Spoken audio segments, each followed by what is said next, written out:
Friends, આજે હું તમારા માટે લઈને આવી છું કાચી કેરીના બાફલાની રેસીપી, જેને આમ પન્નાથી પણ ઓળખવામાં આવે છે.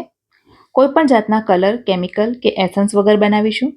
આ શરબતને તમે 2 મહિના સુધી સ્ટોર પણ કરી શકો છો અને જ્યારે પીવાની ઈચ્છા થાય ત્યારે એમાં પાણી અને બરફના ટુકડા ઉમેરીને એની મજા લઈ શકો છો.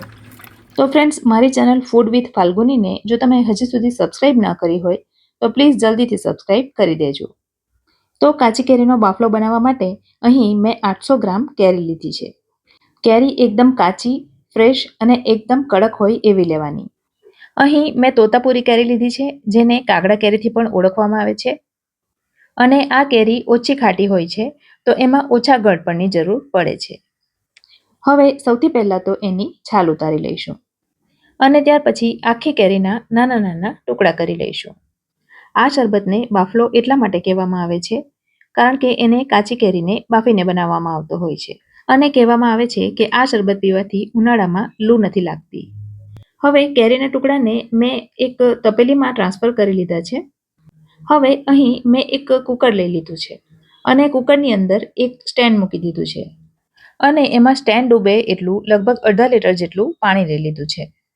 હવે કેરીના ટુકડાવાળી તપેલીને કુકરની અંદર મૂકી દેવાની અને એના ઉપર ઢાંકણ ઢાંકી દેવાનું, જેથી કરીને એમાં પાણી ન જાય. કેરીને આ રીતે બાફવાથી શરબત લાંબા સમય સુધી બગડતું નથી. હવે કુકરનું ઢાંકણ બંધ કરી મીડિયમ ફ્લેમ ઉપર 5 થી 6 વિસલ કરી દેવાની. તો 6 વિસલ થઈ ગઈ છે અને તમે જોઈ શકો છો કેરી સરસ રીતે બફાઈ ગઈ છે. એને કાંટાથી સરળતાથી મેશ કરી શકાય છે. હવે કેરીના ટુકડા જલ્દી ઠંડા થાય, જેના માટે આપણે એને એક પ્લેટમાં લઈ લઈશું અને એ ઠંડા થાય છે ત્યાં સુધીમાં એમાં ઉમેરવાના મસાલા જોઈ લઈએ.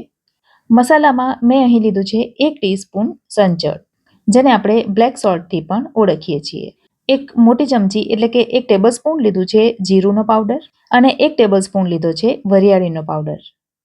હવે હાફ ટીસ્પૂન લઈશું કાળા મરીનો પાવડર અને 1 ટીસ્પૂન લીધો છે એલચીનો પાવડર અને હાફ ટીસ્પૂન જેટલું લીધું છે સાદું મીઠું. હવે કેરીના ટુકડા ઠંડા થઈ ગયા છે, તો એને એક મિક્સર જારમાં લઈ લેવાના. ત્યાર પછી જે મસાલા આપણે તૈયાર કર્યા છે એ પણ બધા અંદર ઉમેરી દેવાના. હવે 1 ઇંચ આદુના ટુકડાને નાના ટુકડામાં કટ કરી એ પણ ઉમેરીશું અને ત્યાર પછી મિક્સર જારમાં આ બધું એકદમ પેસ્ટ બની જાય ત્યાં સુધી એને ક્રશ કરી લેવાનું. તો તમે જોઈ શકો છો આ પ્રકારની એકદમ સ્મૂથ પેસ્ટ બનીને તૈયાર થઈ ગઈ છે.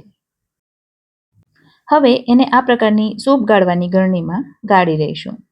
એને અત્યારે ન ગાળો તો પણ ચાલે અને અત્યારે એને ન ગાળવું હોય તો જ્યારે શરબત બનાવો ત્યારે ગાળી લેવાનું.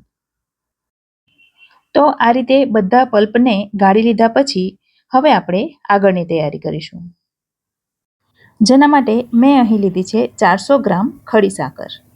તો જેટલી કેરી લીધી હોય એના કરતાં અડધી સાકર લેવાની. હવે સાકરનો આપણે આ પ્રકારનો પાવડર બનાવી દઈશું અને ત્યાર પછી એને ઉપયોગમાં લઈશું. તો હવે અહીં મેં એક જાડા તળિયાવાળું પેન લઈ લીધું છે, જેમાં બધો સાકરનો પાવડર લઈ લઈશું. હવે 400 ગ્રામ સાકર જે વાસણમાં હતી એ જ વાડકો અડધો ભરીને પાણી લઈ લેવાનું અને પાણીને સાકરમાં ઉમેરી દેવાનું અને ગેસ ઓન કરીને સાકરને પાણીમાં ઓગાળી લેવાની. જેવી સાકર પાણીમાં ઓગળી જાય એટલે તરત જ કાચી કેરીનો પલ્પ બધો એની અંદર ઉમેરી દેવાનો અને ત્યાર પછી હેન્ડ વિસ્કર અથવા તો ચમચાની મદદથી બધું સરસ રીતે મિક્સ કરી દેવાનું. શરૂઆતમાં તમને એમ લાગશે કે બધું મિક્સ નથી થતું, પણ થોડી જ વારમાં જેમ જેમ પલ્પ ગરમ થશે તેમ તેમ બધું સ્મૂથ થઈ જશે.